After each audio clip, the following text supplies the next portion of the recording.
Pues buenas tardes. ¿Se oye bien? Sí, perfecto. Bueno, como Ascensión siempre tiene mucha poesía, vamos a empezar la conferencia. Es compleja, porque Gaudí, y sobre todo la obra de Gaudí, aunque nos centramos solamente en la Basílica de la Sagrada Familia, da para mucho. Entonces yo voy a dar aquí unas pinceladas para ver cómo, según yo entiendo, podemos introducirnos en la obra fundamental, la obra capital de Antoni Gaudí. Hay algo que es importante saber.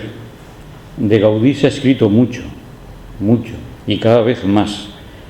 Incluso la Facultad de la Facultad de Teología de Barcelona tiene una cátedra creada hace poco sobre Gaudí, se llama así, la arqueología, porque antiguamente pues se trataba los temas propios del arte, de la arquitectura, como arqueología religiosa. Es fundamental entender que Gaudí es, ante todo, un hombre religioso, profundamente religioso. Esto muchas veces no se tiene en cuenta.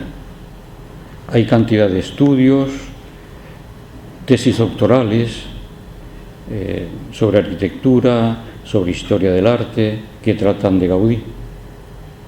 Pero concretamente algo que trate de Gaudí como una persona religiosa, un arquitecto genial que crea, es imposible. Yo he tenido que repasar varias veces la bibliografía editada de él y hay una carencia muy grande. Yo, de tantos volúmenes y volúmenes escritos sobre él, prácticamente tesis doctorales que yo conozca que traten el tema como un tema religioso, fijándose en el aspecto de Gaudí, pues habrá una tesis, dos tesis. Bueno, la Sagrada Familia, supongo que la conocerán. Hoy es un edificio que supone una obra maestra de la arquitectura. Yo creo que es una de las obras fundamentales del siglo XIX y del siglo XX de arquitectura en España y en Europa. Todavía se está construyendo. Ha habido varios arquitectos, jefes.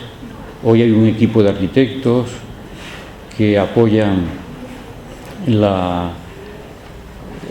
resolución de los planos que Gaudí creó, porque muchos de los planos, como saben, por la guerra civil que ocurrió en muchos sitios, se destruyeron muchos edificios religiosos y en Gaudí lo asaltaron su tumba, la profanaron y también quemaron toda la documentación que tenía de planos, porque Gaudí, al contrario de lo que se entiende, era una persona concienzuda, era muy inteligente, sabía mucho de liturgia, sabía mucho de matemáticas, sabía mucho de la expresión gráfica de los arquitectos, sabía mucho de lo que empezaba a ser conocido como es el hormigón, como es la forma descriptiva, la geometría descriptiva,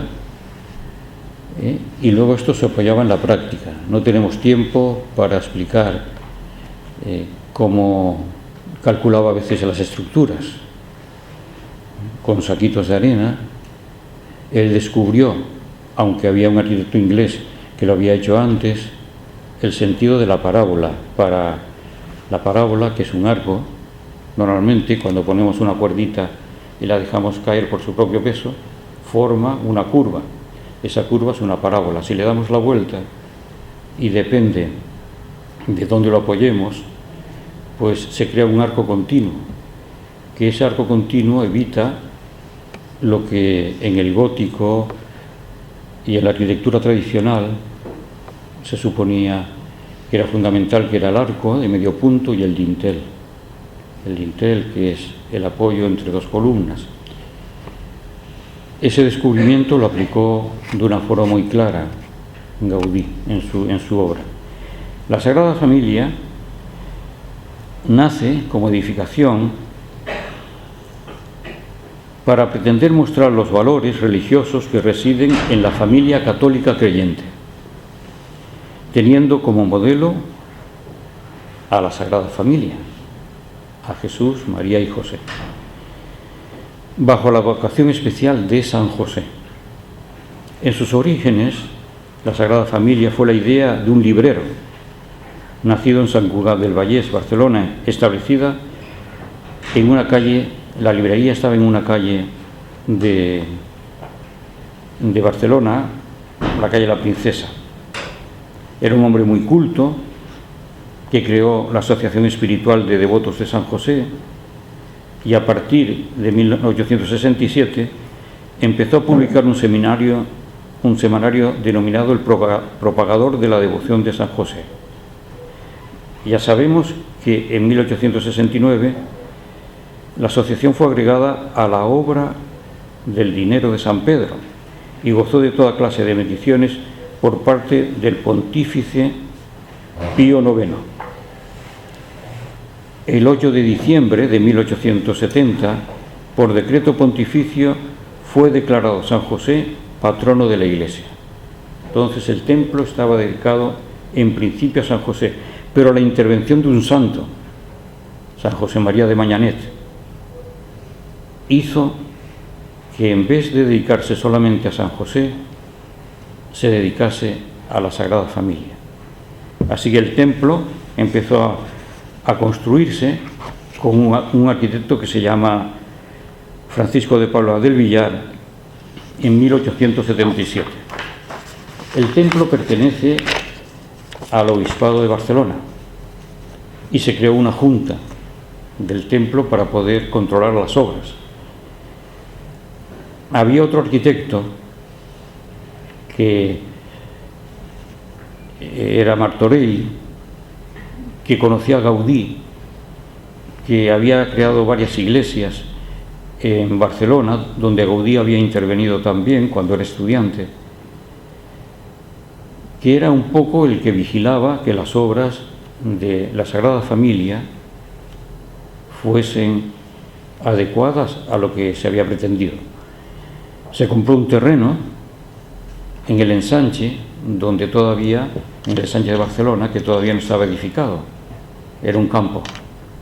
Barcelona estaba dentro de los límites de sus murallas. Entonces, el ensanche, como el ensanche que tenemos aquí, el barrio de Salamanca, es un ensanche de lo que es Madrid. Luego también es un ensanche Arturo Soria, toda la ciudad lineal de Arturo Soria. Bueno, pero en aquel tiempo la Sagrada Familia se creó en un sitio donde no había prácticamente nada construido. Sí estaba la traza de la ciudad. Gaudí interviene en la Sagrada Familia un año después de que Francisco de Paula del Villar comience la creación del templo. Se puso la primera piedra el 19 de marzo de 1882, festividad de San José. Todo tiene su signo en la Sagrada Familia. Y él empezó a intervenir en 1883, en noviembre. ¿Por qué? Porque hubo una controversia entre el arquitecto Martorell y Francisco de Paula de Villar, porque cuando estaba construyendo la cimentación a 1 metro, él decía que no era suficiente. Y eso origina que la orientación del templo no sea como la prevé la liturgia de la Iglesia Católica. Es decir, Cristo es la luz, es el nacimiento. Pues normalmente el ábside tendría que estar orientado hacia el naciente, hacia el este. Pero está orientado al norte. Por eso Gaudí empieza a construir la fachada del nacimiento precisamente en la fachada que está orientada al este. Estos son unos dibujos de la Sagrada Familia hechos por Ramón Berenguer, que nos dan una imagen, es una acuarela, un dibujo acuarelado, que se solía hacer normalmente en los estudiantes de arquitectura cuando antes no existían los medios de ordenadores ni nada de esto. Y entonces tendrían que tener una buena mano para dibujar lo que se hacía. Aquí vemos la fachada del nacimiento y el templo construido. Esta es la fachada de la Pasión. Esta es la fachada de la Gloria. También esto está sin construir todavía. Y esta es la fachada posterior. En esta fachada vemos la Torre de la Virgen, los evangelistas, que son 4. Ahora lo veremos con un poquito más de detenimiento. La fachada de la Pasión, la fachada del Nacimiento, y aquí abajo, como Gaudí decía que María tenía que tener, por ser corredentora, un elemento propio, ya tiene la torre. Esa torre que ya ahora está construida con el lucero, que es la luz, la estrella de María. Se corresponde aquí también entre las dos sacristías una pequeña iglesia, la Capilla de la Asunción. Vamos entonces a adentrarnos directamente, aunque trataré de ser bastante sintético, en el valor de la Sagrada Familia. Yo he puesto como título La fragancia del ser de las cosas porque Gaudí se relacionaba con los poetas, era un intelectual. Los poetas, los novelistas, los dramaturgos, las personas que estaban creando en aquel tiempo, que era el tiempo de la Renacencia, es decir, estaban creando, sistematizando el lenguaje, el catalán. Se relacionaba con todos ellos. Y Maragall hablaba de él porque Gaudí tenía una poderosa oratoria. Era un poeta. Lo mismo que construía cosas maravillosas, también hablaba con un sentido poético. Sus escritos, o por lo menos los que conocemos, hablan así. Pero sobre todo la referencia que tenemos de los otros poetas. Y él decía que Gaudí tenía la palabra como la fragancia del ser de las cosas. Su palabra tiene la fragancia del ser de las cosas, decía Joan Maragall.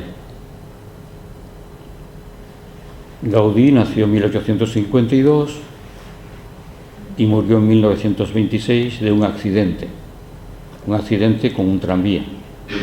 Y le cogió el tranvía porque él estaba pensando en sus creaciones. Se había despedido de un escultor diciéndole que mañana harían cosas bonitas para María, para la Virgen María. Era una persona austera, muy austera. Cuando murió se creían que era un mendigo y por eso lo llevaron al hospital de la Santa Cruz y lo pusieron en una habitación donde estaba San José presente. Hay muchos indicios para ver cómo Gaudí creaba.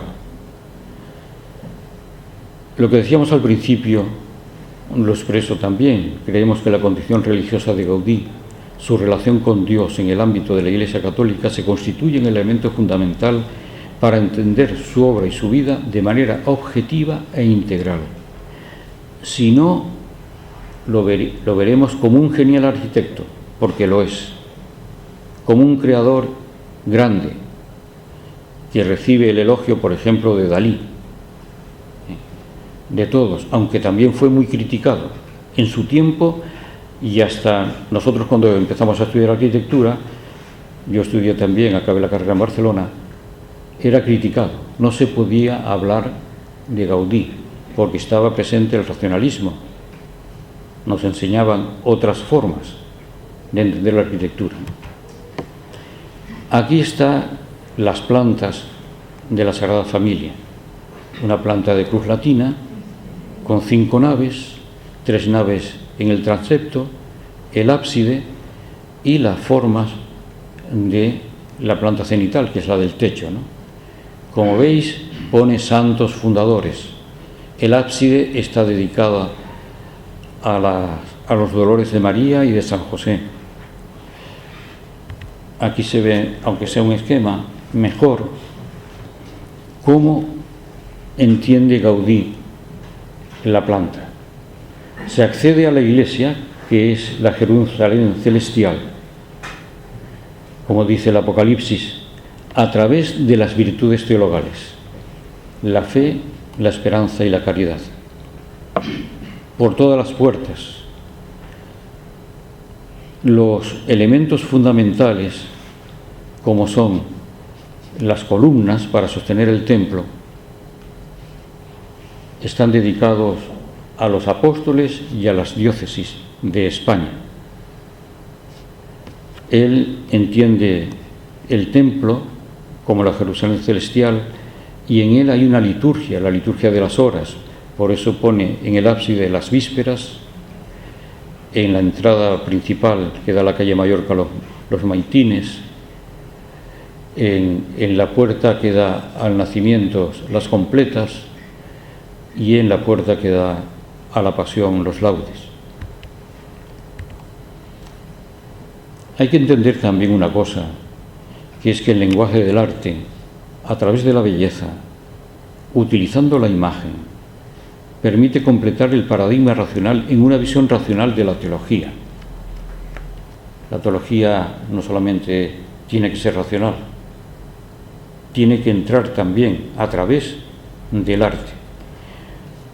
Porque como dice el Sacrosanto Concilio, él dice, los artistas que llevados por su ingenio desean glorificar a Dios en la Santa Iglesia, recuerden siempre que su trabajo es una cierta imitación sagrada del Dios Creador y que sus obras están destinadas al culto católico, a la edificación de los fieles y a su instrucción religiosa. Aquí vemos cómo detrás siempre están la Sagrada Familia, Jesús, María y José, siempre en latín. La obra de Gaudí está siempre con el lenguaje que la Iglesia en aquel tiempo tenía, el lenguaje común que era el latín. La obra que se ha hecho a partir de los 60, la restauración, empiezan a meter la lengua vernácula, el catalán.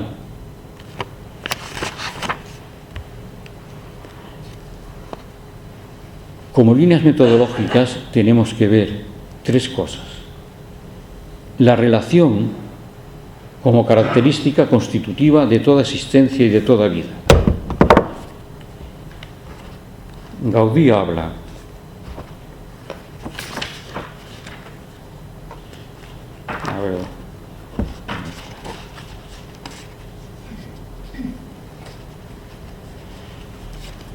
dice Benedicto XVI, la vida en su verdadero sentido no lo tiene uno solamente para sí, ni tampoco solo por sí mismo, es una relación. Y la vida entera es relación con quien es la fuente de la vida. Si estamos en relación con aquel que no muere, que es la vida, entonces estamos en la vida, entonces vivimos. Luego la condición personal de seres abiertos y por lo tanto con percepción y comunicación con todo lo que nos rodea. Y por último, la inspiración. Estos tres elementos Gaudí los conjuga.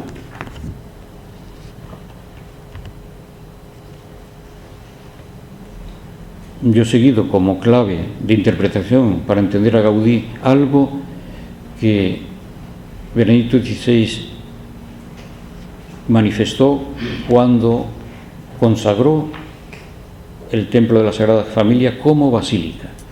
Hay 3 libros de Gaudí, aunque Gaudí habla de 2 nada más, ¿no? Pero también habla mucho de la liturgia.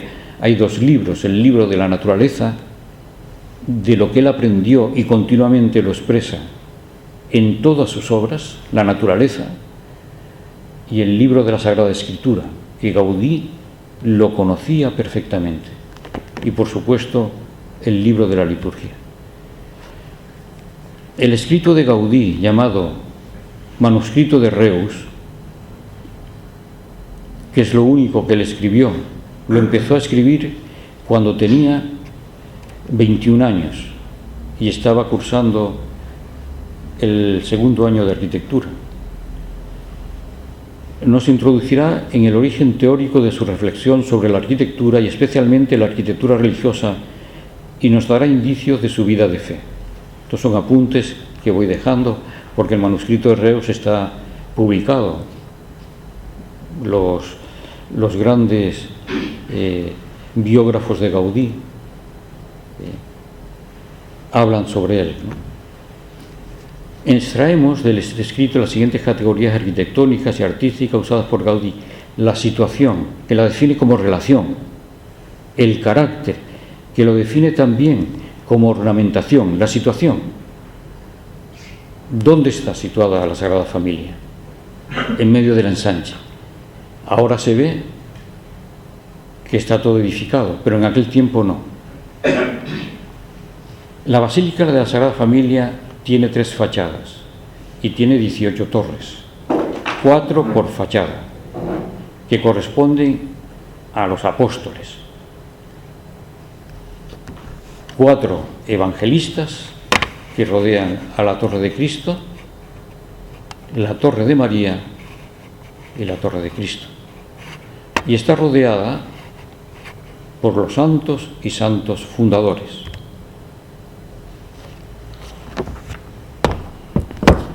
Cuando analizamos la Sagrada Familia, tenemos que utilizar elementos de arquitectura, que son los elementos de composición.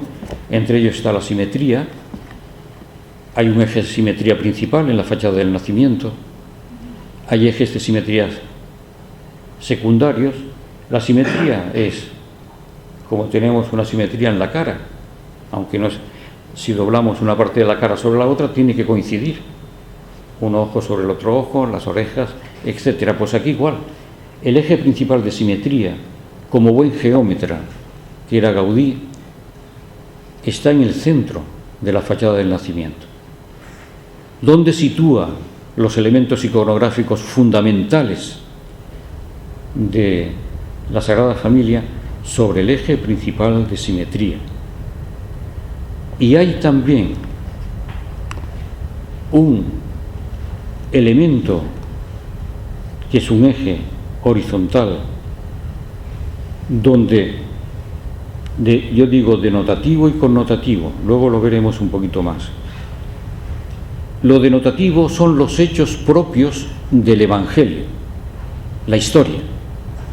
Lo connotativo son lo que dicen de algo que creemos por fe. Así, la parte que va hacia el cielo son todos aquellos elementos que no están en los evangelios. Por ejemplo, de una forma histórica, me refiero. Por ejemplo, la vida eterna, de una forma histórica, lo creemos por fe. mientras que los hechos que están a partir de ese eje denotativo connotativo son la historia propia del nacimiento de Cristo.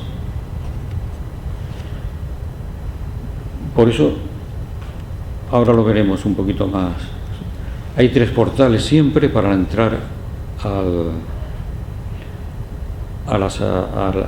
al interior de la Iglesia, que son los portales de la fe, el portal de la esperanza y el portal de la caridad. Como ven, el portal de la caridad, que es el del centro, es más grande, porque como dice San Pablo, la fe y la esperanza desaparecerán, pero la caridad permanece siempre. Este portal de la caridad es donde Gaudí centra todo el sentido cristológico fundamental de la fachada.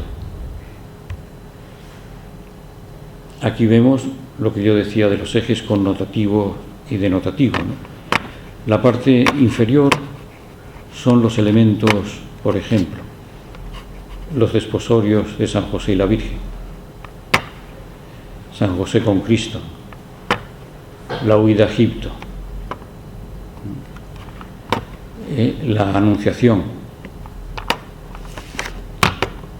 el nacimiento, la adoración de los reyes, de los pastores, Cristo predicando en el templo. Por aquí está Zacarías y Ana. Pero aquí están el emblema de San José, perteneciente a la tribu de David, una corona y una estrella. El emblema de María. Y a partir de aquí, por ejemplo, en la fachada de la fe, está María, la Inmaculada Concepción, sobre una lámpara de 3 brazos, que es la Santísima Trinidad. La mano que todo lo ve, la providencia divina, las espigas y los racimos de la Eucaristía. En esta parte está San José con la barca de la Iglesia. Está escrito aquí, aunque no se vea bien, sálvanos, y la roca, que simboliza la fortaleza, la esperanza. Hacia abajo, la fe, la esperanza, la caridad. Sobre la fe, la sabiduría. Sobre la caridad, la piedad, que es esta relación especial con Dios. Sobre la esperanza, porque Cristo es la esperanza, como Mesías del reino de David, la fortaleza. A partir de los 3 libros hay una teología de la representación artística, donde la propuesta artística y teológica de Gaudí es expresión de la fe a través de la imagen. Y aquí está todo el contenido de la imagen como expresión de nuestra fe. Una imagen que durante el curso de la historia ha tenido muchos problemas con los iconoclastas, por ejemplo, en el siglo VIII y IX, que no creían en la imagen. Pero nosotros sí, como católicos. Entonces nos encontramos en el primer momento teológico de la fachada del nacimiento, el misterio y dogma de la encarnación. ¿Cómo lo representa Gaudí? Primero, porque hay una centralidad cristológica, es decir, Cristo está presente en toda la fachada. Lo segundo, plantea la anunciación a través de la estrella, que es luz, porque Cristo es la luz. Hay una relación con el Jesús de la historia, que está en la parte inferior, que es una columna hecha de hojas de palma, que es la forma litúrgica de alabanza, la palma. De ahí vienen las palmas del Antiguo Testamento, ¿no? Y que soporta, está machacando a la serpiente. Esta hoja de palma tiene una cinta que envuelve, que la va envolviendo, y es toda la genealogía de Cristo. están los patriarcas, los nombres de los patriarcas. Y luego está el nacimiento. La forma, a través de la estrella, que es luz. Cristo es la luz de la historia. Y por supuesto hay una gran, que el nacimiento teológicamente es nuclear para nuestra historia. Es una de los dogmas fundamentales de nuestra religión. Frente al modernismo y a toda la teología liberal protestante, que en aquel tiempo tenían una fuerza muy grande, en el siglo XIX, Gaudí plantea algo distinto. Nosotros seguimos, muchas gracias, Janet. Nosotros seguimos siendo fieles a nuestra teología, a nuestra tradición teológica. Por eso es tan fuerte la decoración, que también Gaudí habla de la estatuaria y de la decoración. Aquí vemos a los Reyes Magos, que decíamos antes, a los pastores, a los ángeles cantando el nacimiento de Cristo. La imagen es siempre simétrica, potente. La estrella que da la luz y que relaciona el nacimiento, la anunciación con el nacimiento. Aquí detrás, escritos, gloria a Dios en las alturas. La imagen es potente, porque Gaudí tiene esa facultad de poder expresar a través de los elementos de la imagen su fe.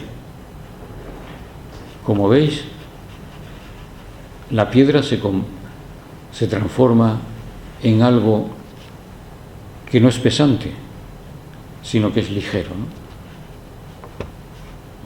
Aquí los escritos, gloria a Dios en las alturas y paz a los hombres en la tierra de buena voluntad, ¿no?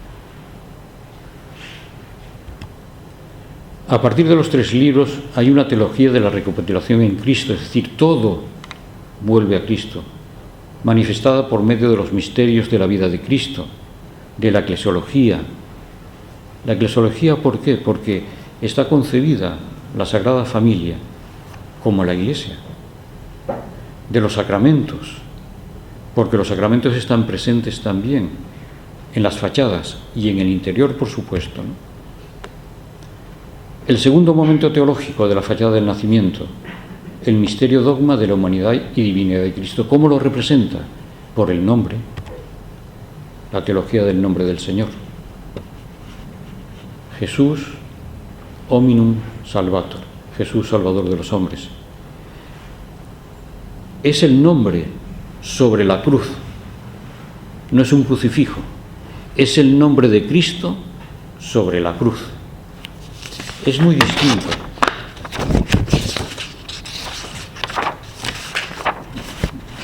Voy a leer un poquito esto. Hemos ascendido según el eje de simetría principal y sobrepasando el plano horizontal de ruptura entre lo que decimos denotativo, los hechos históricos, ¿no?, y lo connotativo, entre la narración traída del Evangelio y los presupuestos dogmáticos o su explanación teológica, a una figuración, la coronación de la Virgen María, que pertenece a un ámbito no descrito en la vida histórica de Cristo, pero sí en las entrañas de nuestra más antigua tradición de la fe. El quinto misterio de la gloria del Rosario, Gaudí lo representa en la fachada del nacimiento, teniendo como protagonistas a la Sagrada Familia, a San José y a la Virgen.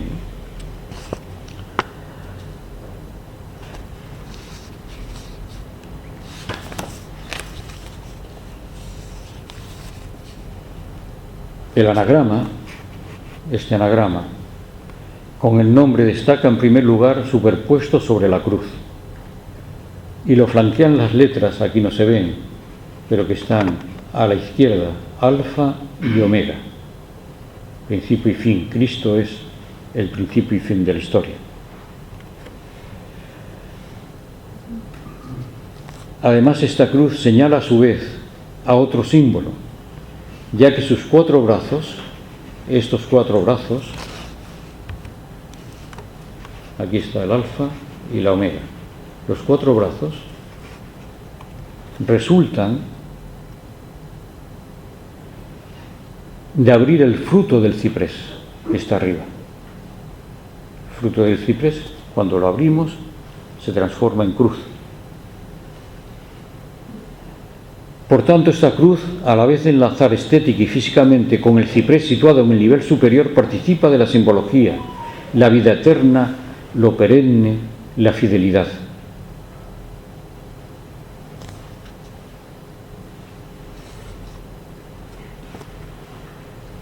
Después de confesar, vamos un poquito para atrás, el nombre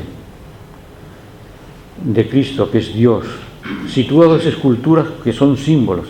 Una pequeña escultura, este huevo, ¿no?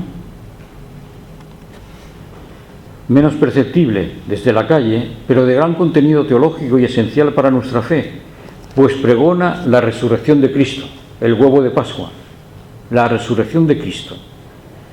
Y si no resucitó Cristo, dice San Pablo, vana es nuestra fe y nuestra predicación, simbolizada en un huevo formado por azulejos dorados y con las letras JHS, Jesús, hombre y Salvador, en color rojo, según la técnica que él utiliza muchas veces, es el trencadís. Trencadís significa partir los azulejos y luego pegarlos, ¿no? El huevo representa en la tradición iconográfica cristiana la resurrección. En este caso, Gaudí simboliza la resurrección de Cristo, resaltando su divinidad con el color oro. El oro siempre se representa en los iconos y en la iconografía como la divinidad, lo sagrado. Y su redención y entrega por amor con el color rojo, que es el color litúrgico del martirio, ¿no? Después de su resurrección y para siempre, Cristo se hace presente como donación total de sí mismo y como donación de amor en la Eucaristía, que está representada por el pelicano, que da de comer de su sangre a sus hijos. Por su situación compositiva, Gaudí expresa el supremo valor teológico y vivencial de la Eucaristía. Por su situación compositiva, Gaudí expresa el supremo valor de la Eucaristía para el vivir cristiano y eclesial. Además, es el paso previo y obligado para acceder a la vida eterna, pues sitúa el símbolo, el pelicano que da de comer su sangre a sus crías, que representa también la redención de Cristo, a los pies del ciprés perennemente verde.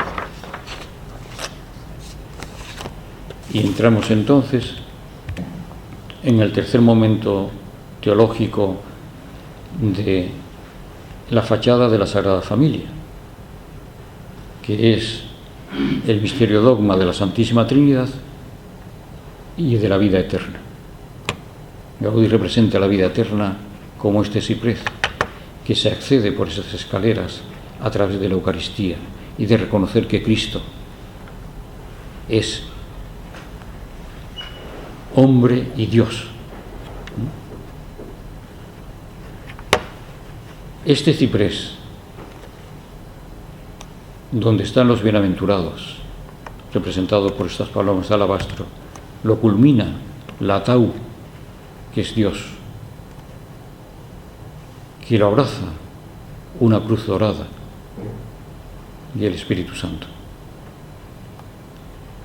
Toda la imagen, aunque no lo leamos, las personas que están leyendo, decía Gaudí, las personas que están viendo esto serán llevadas hacia el cielo y a glorificar a Dios, porque aquí están los santos, santos, santos 3 veces, en 3 colores, en amarillo, en rojo, que significan el amarillo es la luz, el rojo es el martirio.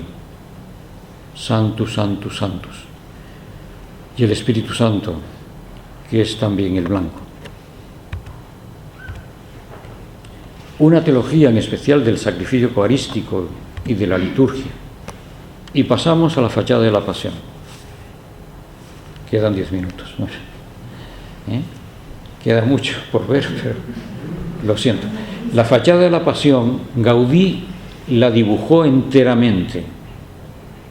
La cambió 3 veces y siempre respetó la iconografía. Su iconografía, que se asemejaba a la puerta del nacimiento.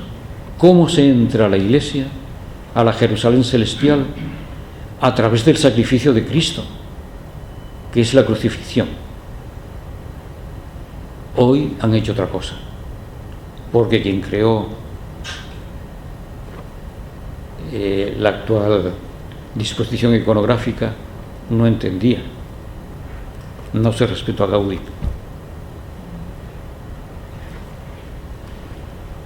No hablamos para nada del valor artístico que puedan tener las esculturas que están allí. Ahora, el valor teológico lo han cambiado totalmente, porque aquí Cristo en la cruz, a sus pies María y José, es en la iconografía histórica la forma de representación del Calvario y la forma como Cristo nos redime. Por eso está en la entrada y en la puerta de la caridad. No está el Señor atado a la columna, como está ahora, que eso es una anécdota en el plano teológico. Es una anécdota. El plano teológico que Gaudí conocía y que creó era este. Este es un dibujo de Gaudí. Gaudí creó la fachada de la pasión cuando estaba enfermo. Gaudí, ahora no podemos hablar del proceso personal de relación con Dios, ¿no? Pero estuvo muy enfermo y estuvo en Puigcerdá y allí pues se recuperó, le dieron por muerto y él lo expresa, hizo testamento y decía que un religioso Camilo castellano le recitaba la poesía de San Juan de la Cruz y él iba recuperándose a través de la poesía de San Juan de la Cruz. Por eso aquí está la cruz y está la cruz gloriosa. Santa Teresa decía que la cruz es el camino que lleva al cielo. Amigas del Carmelo decía, la cruz es el camino que lleva al cielo. Y Gaudí conocía la teología, la poesía de San Juan de la Cruz y de Santa Teresa de Jesús, y estaba imbuido por ese conocimiento. Entonces, igual que hemos visto en la fachada, porque es el mismo autor, es Gaudí, hay siempre un eje principal de simetría, hay ejes secundarios de simetría, están los ejes de simetría de las torres, están los ritmos geométricos, que es importantísimo porque ¿dónde acaban en estos elementos? Que es la cruz gloriosa aquí, y aquí es la ascensión de Cristo. Está el programa iconográfico situado perfectamente sobre el eje principal de simetría. ¿Qué es lo que expresa? El primer momento teológico de la tensión teológica de la fachada de la pasión son los misterios dogmas de la Eucaristía y de la crucifixión y muerte de Cristo. Aquí está, en esta parte de aquí, el lavatorio, el mandato. Amaos los unos a los otros como yo os he amado. El segundo momento es la resurrección, el sepulcro vacío que está aquí. Estos son los que parecen huesos pero que significa el Seol, donde están los patriarcas y los profetas, que lo simboliza por un león y por un cordero. Un cordero que está de pie, como dice el Apocalipsis. El león de Judá es el Mesías. El cordero que está de pie es precisamente Cristo resucitado. Convoca Gaudí en esta expresión, que es una expresión de los tímpanos antiguos del neoclásico, ¿no?, del neogótico. Es una fachada austera, porque es la fachada de la Pasión. Está el triduo pascual en estos elementos. El misterio dogma de la ascensión del Señor. Por último, y vamos a pasarlo rápido, una teología de la gloria de Dios Trinidad, la fachada de la gloria. La fachada de la gloria, que por supuesto empieza en el subterráneo, que vamos a ver si se puede construir, porque Gaudí proyecta una escalera y por abajo que pasen los coches, y en el subterráneo estará el infierno. En la zona media estará los misterios también escatológicos de la muerte, el purgatorio, el juicio universal, la gloria eterna y la comunión de los santos. Sería como una capilla sistina, ahí expresado. El tercer momento de la tensión teológica de la fachada de la gloria es la realidad escatológica de la vida eterna.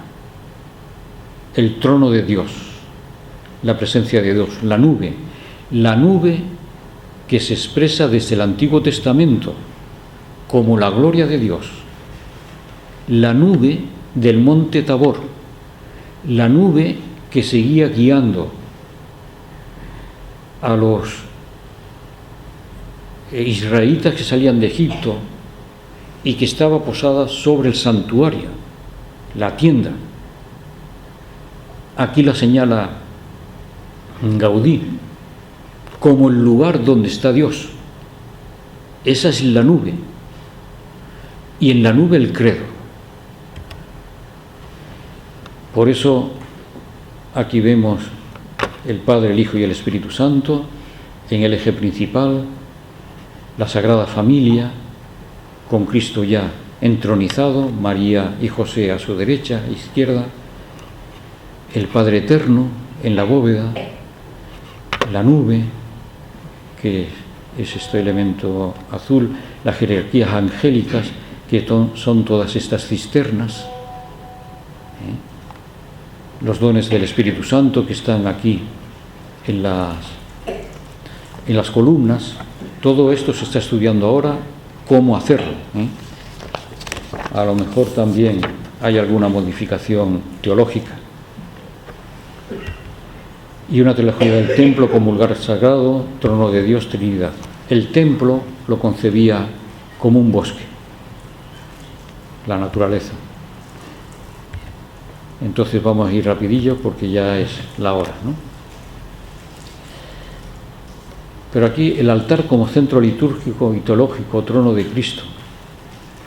Siempre la relación entre el altar, entre el lampadario, que significa el Espíritu Santo, y Dios Padre. ¿Dónde? Esto está en el cimborrio de la Virgen,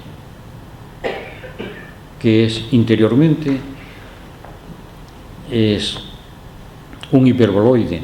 El hiperboloide para él es como, lo tendría que dibujar, pero una figura de rotación que es como un tubo que se va abriendo por los extremos y multiplica la luz. Por eso la relación es muy clara: Cristo crucificado, el Espíritu Santo y Dios Padre, que son luz.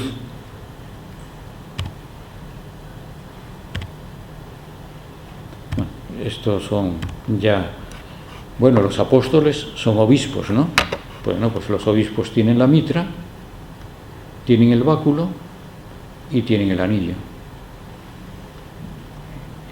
Entonces, estos, que es el anillo, por aquí son unas luces, está previsto unas luces que van, los focos de luz irán directamente a la cruz de Cristo y también, de otra forma, irán a los fieles, porque los obispos transmiten, alaban a Dios, pero transmiten las enseñanzas de Dios a todos nosotros. Por eso también está escrito en las torres Hosanna y Excelsis, que es lo que dice el Apocalipsis. Bueno, pues vamos a acabar aquí. Pues muchas gracias. Si hay alguna pregunta y sé responderla.